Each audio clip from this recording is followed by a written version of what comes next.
दिल्ली विधानसभा चुनाव में हार के बाद आम आदमी पार्टी के वरिष्ठ नेता मनीष सिसोदिया ने सार्वजनिक कार्यक्रमों से दूरी बना ली थी। पिछले कुछ दिनों से उनकी गैर मौजूदगी और उनके फोन के बंद होने की वजह से उनकी अनुपस्थिति को लेकर कई सवाल उठ रहे थे।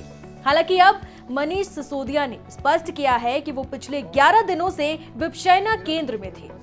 दूसरी ओर आम आदमी पार्टी के राष्ट्रीय संयोजक और दिल्ली के पूर्व मुख्यमंत्री अरविंद केजरीवाल भी पंजाब में विपश्यना कर रहे हैं। ये दोनों नेताओं की ओर से एक साथ विपश्यना में भाग लेने का मामला है, जिसे राजनीतिक और व्यक्तिगत दोनों स्तरों पर देखा जा रहा है। अब आपको समझाते हैं कि आखिर ये विपश्यना होता क्या है। विपश्यना एक प्राचीन बौद्ध ध्यान पद्धति है। इसमें व्यक्ति 10 दिनों तक मौन रहकर अपने मन और शरीर को शुद्ध करने का प्रयास करता है।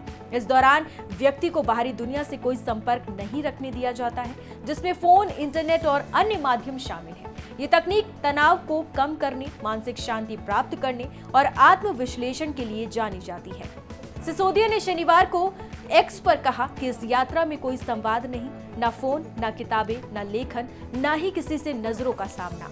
पहले कुछ दिन दिमाग भागता है, बेचैन होता है, लेकिन धीरे धीरे समय ठहरने लगता है। एक अजीब सी शांति हलचल के बीच में जन्म लेने लगती है। सबसे दिलचस्प बात ये लगी कि शिविर में 75% लोग 20 से 35 वर्ष की उम्र के थे।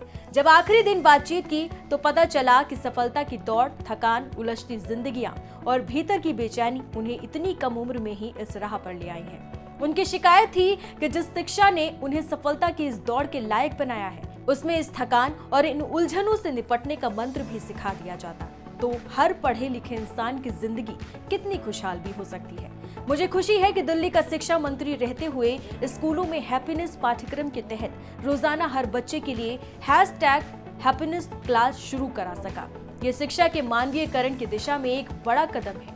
उन्होंने अपने ट्वीट में लिखा कि अब मैं दिल्ली लौटूंगा नई ऊर्जा और नए जोश के साथ, और संकल्प वही, देश के हर बच्चे को शानदार शिक्षा मिले।